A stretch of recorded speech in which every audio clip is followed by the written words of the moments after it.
Yan, ipapasok mo lang siya sa red. Dito? Oo. Huwag mo siya ididikit sa line ng ano para hindi ka maded ha.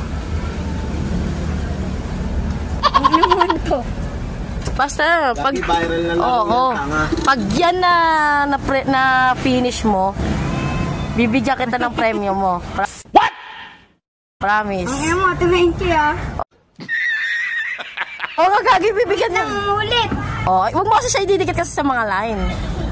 Pag yan na finish mo, pahirapan laro yan, gagi.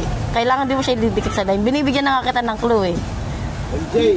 Pag yan hindi mo siya nadikit sa line at tatapos, mabibigyan kita ng premyo. Alis dyan! Ay, kaya alis dyan. Putang ng nilo po. Pwede kasi huminto. 1 hour later. Pwede naman yan hinto, bitawan mo yan. Hinto ka muna, di ba? O, saka mo siya, ano yan.